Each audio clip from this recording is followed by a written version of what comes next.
Hello, guys and ghouls, and welcome back to Always October. I saw Scary Stories to Tell in the Dark on opening day, and today I'm here to tell you all about it. Let's start at the beginning. Scary Stories to Tell in the Dark is originally a book series written by Alvin Schwartz. Treasuries of Scary Stories and Old Folk Tales. The first one was published in 1981, and the last one in 1991.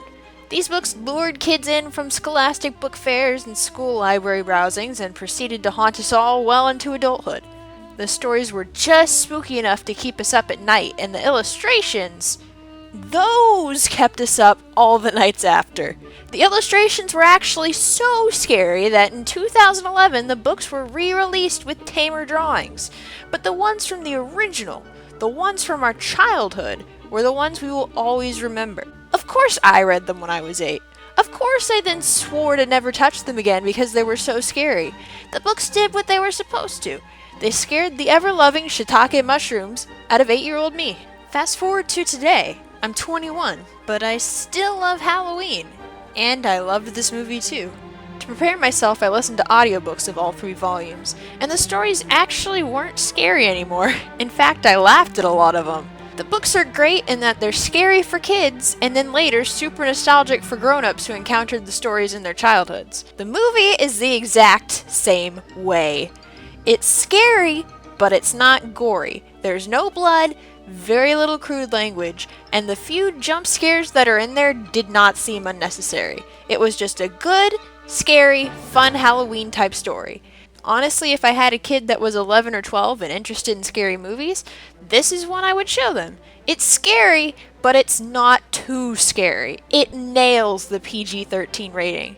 I love how well this movie was executed. It's a cliché horror story with cliché characters that we've all heard of before, but I was still rooting for them on the edge of my seat because the way everything was executed was great. The kid actors gave great performances, and the monsters were even better. The monsters were all hand-sculpted costumes made to look just like the book illustrations, and it's easy to tell that a ton of love went into them. If you want to see your childhood monsters come to life, you should see this movie. Also, the story starts on Halloween night, which gets bonus points from me because Halloween is the best. I do have one major nitpick though, which I consider a spoiler in that knowing this ahead of time would have definitely changed my viewing experience. So if you want to avoid that, skip ahead to the time on the screen. I'll give you a few seconds. Alright, I'm gonna start now. The only monsters in the movie were ones that were all shown in the trailer. There was a ghost at the end that was there for a few minutes, but the monsters from the actual books we grew up with, the ones in the trailer are it. Harold, the corpse looking for her missing toe, the red spot, the dream, and the jangling man, who is a combination of several stories. That's it. That's all. There's no the hook, no the drum, nothing else. Kind of. There were several nods to the books which weren't their own monster, like Me Tied O.T. Walker, The Black Dog, Sam's New Pet, and especially the Hearst song, which was tastefully incorporated throughout the movie. I liked that a lot. But actual stories happening from the book? Nope. The ones in the trailer are it. No surprises. Which was disappointing. Honestly, if they'd left the Jangling Man out of the trailers and promotional stuff, it would have made his appearance at the end all the scarier. It also ended with sequel bait, which makes sense, there were 3 books. If the effort put into the next one isn't just a dead cash grab, I'd like to see it. Put in the hook and the thing and some of the other spooky stories.